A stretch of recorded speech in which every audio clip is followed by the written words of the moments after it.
This is Religion in the News, sponsored by Wish TV, in cooperation with the Church Federation of Greater Indianapolis. Good morning, Indianapolis. Welcome to Religion in the News. I'm J.R. Ryder, and joining me today is Kiara Davis. We have another great show for you today as our guests talk about Breast Cancer Awareness Month. We'll hear from the communications coordinator of Susan G. Komen of Central Indiana.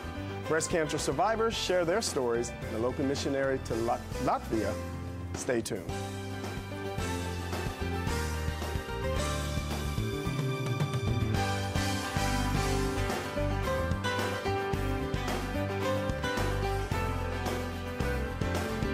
This month is Breast Cancer Awareness Month, and while many people want to donate, how do you know which charity to choose? CharityNavigator.org breaks down each charity on how much money is raised actually goes toward fighting and preventing breast cancer here in the U.S. and other expenses. The group that gave the most percentage-wise is one you may have never heard of. It's the American Italian Cancer Foundation. They gave 95.3% of the money they brought in to fighting breast cancer, but it totaled just shy of $2 million. Compare that to the Breast Cancer Research Foundation.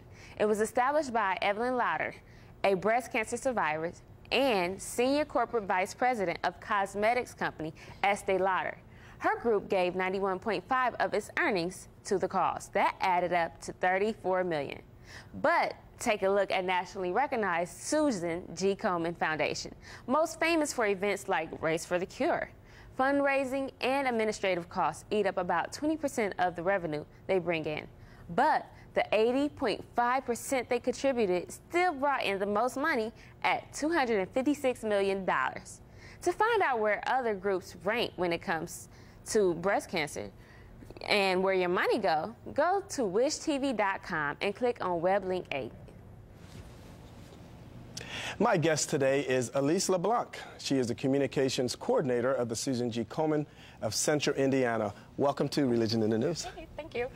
Well, we had your boss, I guess, Dana Koresh, the executive director, on our program last week. We had a great time with her and found out quite some interesting things on Susan G. Komen. And now you're here today. We're going to talk about your role as the communications coordinator and some of the events that you have planned for the month of October. But first, tell me about how you got involved with the foundation and a little bit about your position there. Well, I was very lucky and happy that they hired me. Everybody knows Susan G. Komen has a great mission. You know, survivors, we all want to support them. So when I saw the communications listing, I wanted to make sure that I could put my writing and communications and grassroots fundraising skills to a cause that really made a difference. And I started a year ago, and it has been fantastic. Ah, it sounds like something you love. Now, is that your background, you say, with the communications and writing? And yes, I graduated from IU with a journalism degree, and then I drifted into nonprofit when I realized that that was a field where you really could make a difference. There were missions out there to help out with. That's great. That's my alma mater. So, Bloomington? Yes. Oh, yes. Great school, great campus. Now, you have a lot of events for Breast Cancer Awareness Month. I know it's every October. And talk to us a little bit about some of the things you have coming up, planned, and this is just a wild month for you guys. Okay. Yes, it is very busy, and the wonderful thing about October is that survivors, co-survivors, supporters, they really come out from everywhere. They'll call in and they'll say, you know, I know someone or I am someone who's impacted by this. How can I help? And especially in October, the way they usually help is by hosting a fundraiser, an event, an activity, something that everybody can participate in and have a percent of what they're doing go back to the mission. So one of them would be, oh, yes, that's our website. If you go there right now, you can click on the October events link, and it'll show you everything chronologically. And also there are several things going on throughout the month, which is what I will talk about next. Sure. Something that have multiple locations that anyone in Central Indiana should be able to make it to if they want to.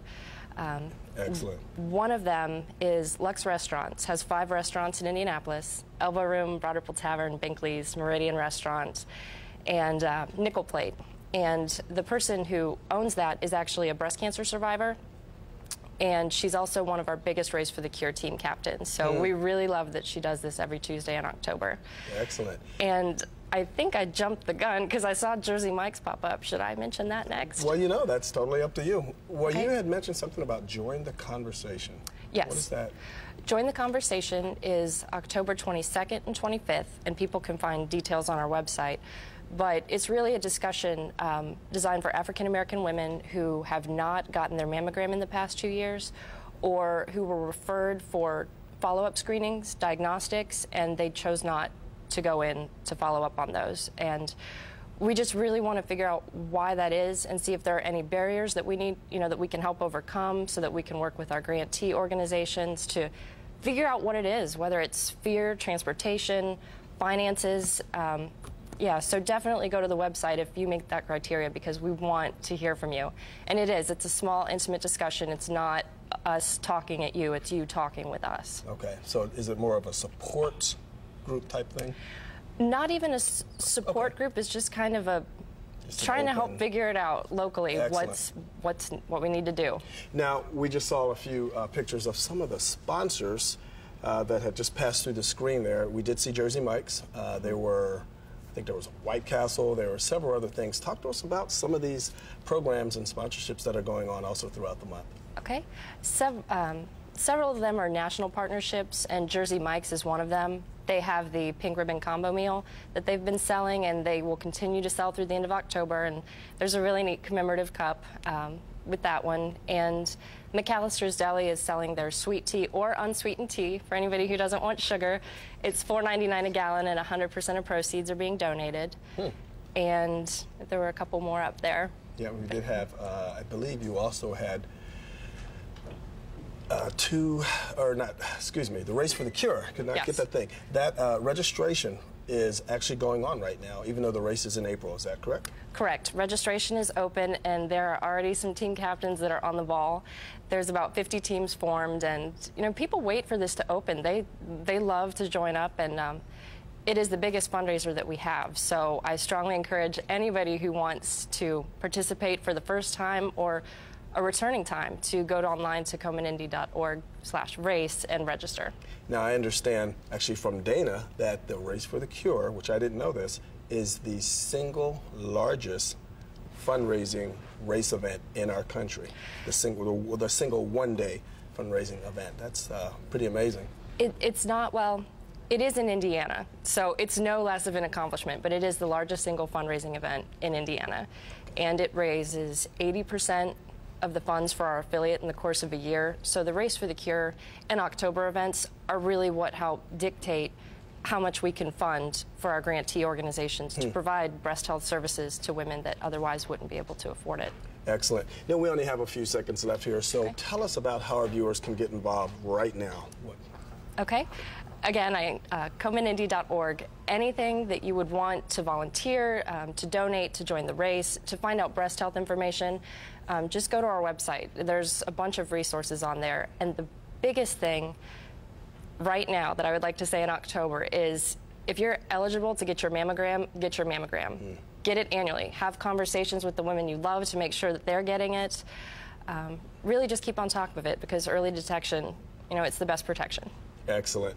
Well, Elise, thank you so much for being our guest this morning on Religion in the News, and we'll keep an eye out on your organization throughout this month. Next week we'll have Wendy No. She'll be our guest. So, again, we appreciate you coming, and good luck. All right. Thank you very much. All right. Thank you. Kiara, now to you. My guest tells us about her victory to overcome cancer when we return. My guest today is cancer survivor Rita Patton. Welcome to Religion in the News. Thank you. Okay, so we know you wear many hats in the community. Yes. A lot of folks might not be aware, but you've worked with many artists, national recording artists, local recording artists. You used to manage Judah Band. You also was with Brian Reeves and Heart After God, doing management work for them as well, right? Yes. Okay, and not only that, you've been with The Life, which is a promotions company. Yes.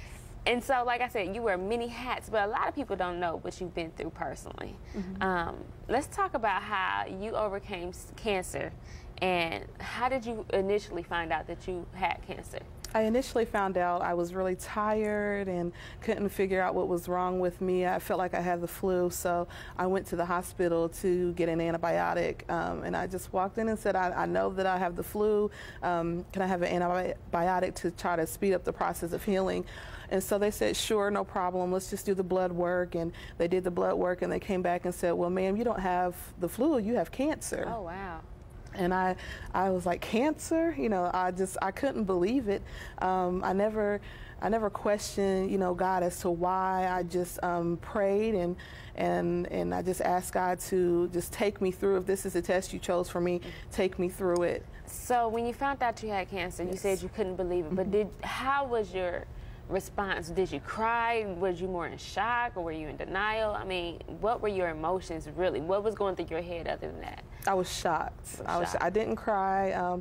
I picked up the phone and called my mother. My father was with me at the hospital, and I called some other family members and my best friend, and that was it. I was just really in shock. So what did they do after they found out that you were diagnosed with cancer? I mean, did they keep you any extended time? Did they start doing more work? What all went into this process? Well, they kept me. I was trying to go home. It was actually my birthday, so I was diagnosed on my birthday, and I wanted to go home to celebrate my birthday with my family. So they said that wasn't happening, and 3 days later, I was on life support. I was bleeding from my ears and my eyes, my nose, my mouth, my lungs filled up with blood. I had a stent in my kidneys. It was just bad, and it got bad quick. So, okay, how long did you have flu-like symptoms? A month. One month. Wow. We got some pictures. Yes. Let's show a few of these pictures, and I just want you to walk us through, like, what you was feeling on the inside during all this time.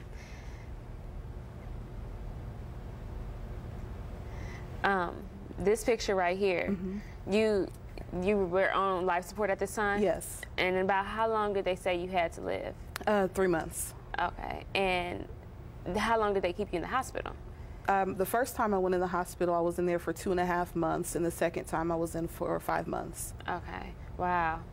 So when you were on your bed, did you have any idea that you was going to overcome this? No. You really thought you were done for? Yes. Wow. So did you cry a lot? I mean, tell us emotionally, what were you really going through all this time? I went through a lot of emotions. Sometimes I was sad. Sometimes I was confused. I was in so much pain that it's really indescribable what you feel in that state. I had thoughts of, you know, my children. At one point in time, it was so much pain. I just thought I was ready. So I thank God for the opportunity to get myself right with Him. And I just said, I'm ready. Wow. And as soon as I closed my eyes and started drifting, felt like I was losing my life, my kids flashed in front of me, and so I just begged God, I'm sorry, please, I'm not ready. Wow. And I just asked for another chance, and immediately after that, it just seems like my whole life just flashed in front of me, and even thinking about the things that I had not yet accomplished, and so I feel like I was given another chance, a second chance. What helped you to get over all of that? Prayer. Really? I never even questioned God, like, why is this happening? You know, I just prayed through it. I went through this test. I was thankful. I often told God, even before I was diagnosed with cancer, I would tell God, thank you for my life. You know, I would drive past cemeteries and just say, thank you for my life. And I had no idea that I was getting ready to go through this. So I believe that all those thank yous, you know, all the times that I acknowledged God in my life, I believe that He honored that and restored me back to life for that. Wow. Well, in case people don't know how to get in touch with you, yes, just tell us your contact information and your affiliation as well. Okay. I can be reached at RitaPatton79@gmail.com, and my phone number is 897-6847, area code 317. You can also go to lls.org. It's not my website, but it's for the Leukemia Society. If you're interested in volunteering or donating, they can go to that website as well. All right. Well, thank you for sharing your testimony with us, and we are so grateful that you made it through all of that. JR, back to you. Thanks, Kiara, and thank you, Rita. Coming up next, my guest talks about his work as a musician and a missionary to Latvia. That story's next when we return.